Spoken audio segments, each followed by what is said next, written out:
Bonsoir à tous, j'espère que vous allez bien. Bienvenue sur ma chaîne YouTube. Si c'est la première fois que tu passes par ici, surtout, n'hésite pas à t'abonner et activer la notification. Je suis Richesse Larusse, étudiante gabonaise à l'Université médicale de Perm en chirurgie dentaire.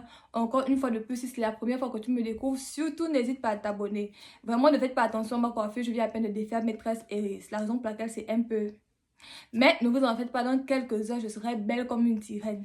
Bref, c'est pas le sujet de cette vidéo. Aujourd'hui, dans cette vidéo, nous allons parler du budget à prévoir pour pouvoir immigrer en Russie en tant qu'étudiant en 2025. Et pour pouvoir aborder ce sujet-là, j'ai divisé cette vidéo en 3 parties. En numéro 1, il s'agira des dépenses à faire qui sont liées à l'université.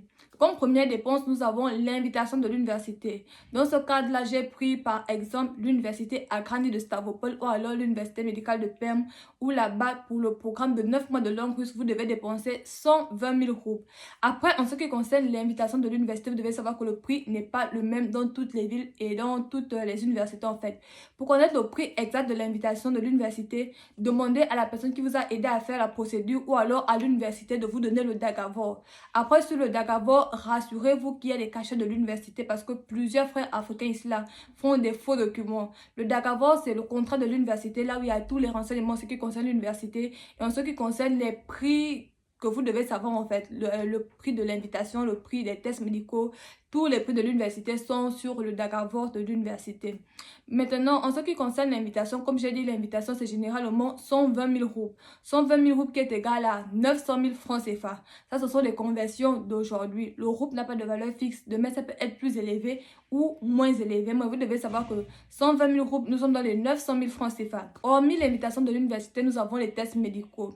Les tests médicaux qui s'élèvent à 10 000 roubles. 10 000 roubles, nous sommes dans les 80 000 francs CFA.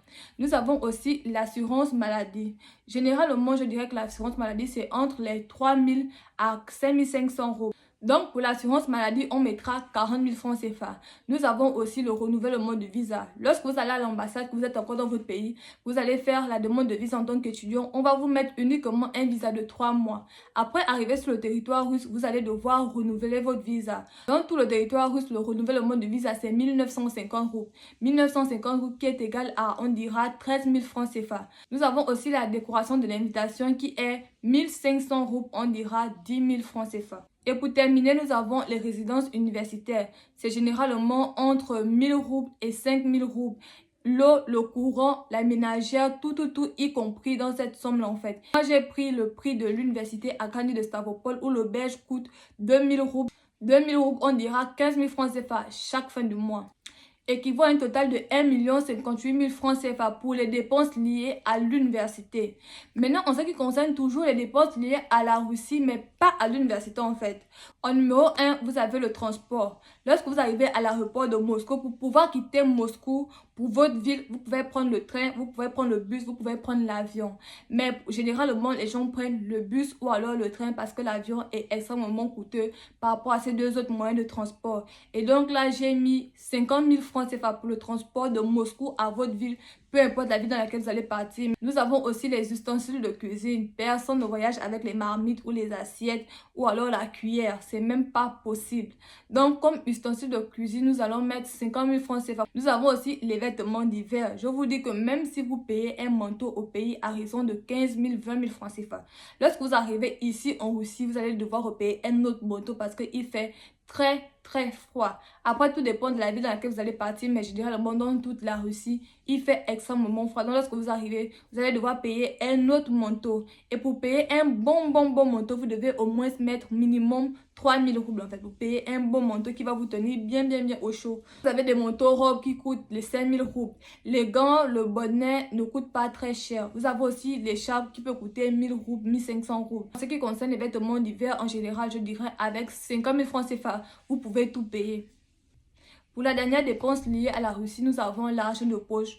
Pour l'argent de poche, tout dépend de tout un chacun en fait. Tout dépend de la famille dans laquelle vous venez. Il y a des personnes qui viennent des familles financièrement stables qui peuvent envoyer 150 000 voire même 200 000 francs CFA chaque fin du mois. Il y a d'autres personnes qui reçoivent 100 000 chaque fin du mois. Il y en a d'autres qui reçoivent 50 000 chaque fin du mois. Donc comme argent de poche, moi j'ai eu à mettre 70 000 francs CFA. 70 000 francs CFA, c'est 10 000 roubles.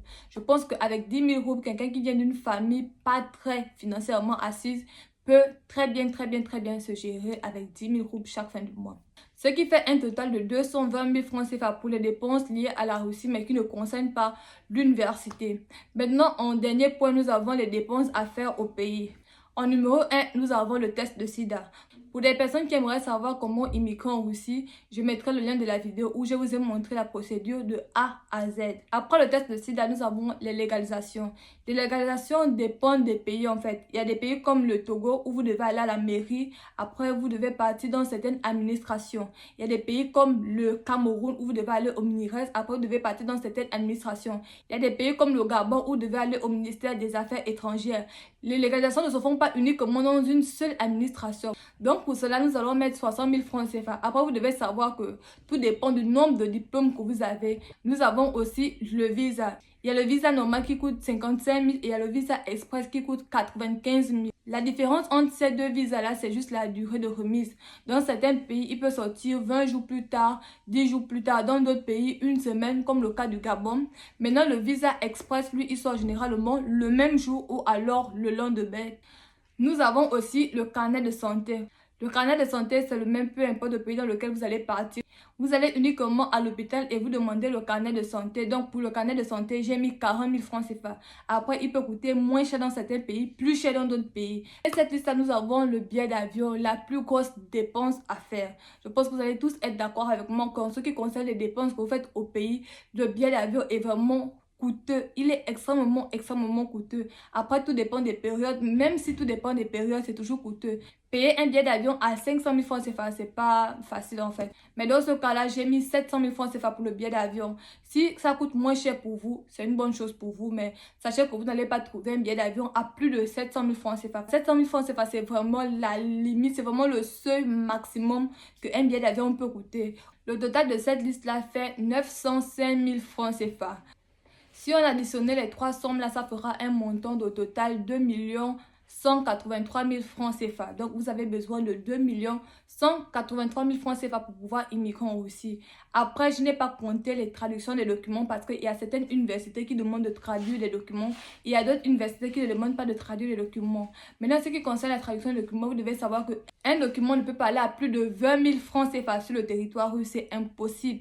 20 000 francs CFA, c'est 3 000 roubles. Et un seul document, la traduction et la notarisation d'un seul document ne peut pas coûter plus de 3 000 roubles. C'est vraiment impossible. Donc, que l'on ne vous montre pas en vous disant que vous devez payer 25 000 francs CFA pour la traduction et la notarisation d'un seul document. La traduction et la notarisation d'un seul document, c'est 17 000 francs CFA. Et si ça coûte trop cher, si c'est vraiment aller à un niveau très élevé, cela coûtera 20 000 francs CFA. Mais au-delà de 20 000 francs CFA, c'est impossible. Et vous devez aussi savoir que la traduction des documents doit obligatoirement se faire sur le territoire russe. Et en ce qui concerne aussi ces dépenses, vous devez savoir que la seule chose que vous devez dépenser obligatoirement, c'est soit la moitié des frais de scolarité pour l'invitation ou alors la totalité des frais de scolarité de l'université pour avoir les invitations en fait. Parce qu'en ce moment-là, la quasi-majorité des universités de la Russie demandent de payer la moitié des frais de scolarité pour pouvoir avoir l'invitation de l'université. Alors la totalité des frais de l'université pour pouvoir avoir l'invitation. Pour les personnes qui vous demandent 1 million pour pouvoir immigrer en Russie ou alors 1 800 000 pour pouvoir commencer la procédure, dites-vous bien que la seule chose que vous devez envoyer lorsque vous n'êtes pas encore sur le territoire russe, c'est soit la moitié des frais d'inscription ou alors la totalité des frais d'inscription. Donc je ne sais pas pourquoi quelqu'un ira remettre 1 800 000 à quelqu'un pour commencer la procédure. En fait, ça n'a pas de sens. Vous-même, vous pouvez aller payer votre billet d'avion. N'envoyez pas quelqu'un l'argent pour vous payer votre billet d'avion. Allez-y dans les agences. Moi, je conseille généralement Ethiopian Airlines comme meilleure agence en fait. J'ai voyagé par cette agence et tout s'est vraiment bien passé. Après, les plats n'étaient pas mon goût, mais je pense que comme c'était la première fois que je goûtais à une autre gastronomie, si je peux le dire ainsi, c'est la raison pour laquelle je n'ai pas vraiment aimé les plats. Mais en ce qui concerne le confort de l'avion, tout était en fait. Et aussi en ce qui concerne les légalisations, vous-même prenez vos pieds, portez vos chaussures, rendez-vous dans les différentes administrations, allez-y faire les légalisations. Si vous ne connaissez pas précisément dans quelle administration vous devez aller faire les légalisations, prenez vos pieds, allez-y à l'ambassade. En ce qui concerne même la bourse aux coopérations de Russie, beaucoup de personnes m'écrivent pour savoir quand est-ce que les résultats seront disponibles. Alors que vous êtes au pays, vous, mieux que quiconque, vous pouvez aller à l'ambassade, aller demander quand est-ce que les dates seront disponibles. Mais vous êtes toujours là sur les réseaux sociaux, vous êtes assis, vous demandez aux gens quand est-ce que, alors que c'est votre bourse, c'est vous-même votre avenir, vous ne voulez pas vous déplacer, vous attendez toujours tout des autres. C'est la raison pour laquelle on va toujours vous taxer fort en fait. On va toujours vous taxer en fonction du travail que l'on fait. C'est parce que vous ne voulez pas vous déplacer. Et lorsque vous ne vous déplacez pas et que quelqu'un le fait à votre place, ne vous étonnez pas que cette personne va vous demander une grande rémunération. Mais sinon, vous-même, vous pouvez tout faire. La seule chose que vous avez besoin, c'est d'avoir l'invitation de l'université, c'est tout. C'est d'avoir l'invitation de l'université. Donc, n'écoutez pas les gens qui vont vous demander les 1 800 000 pour pouvoir débuter la procédure.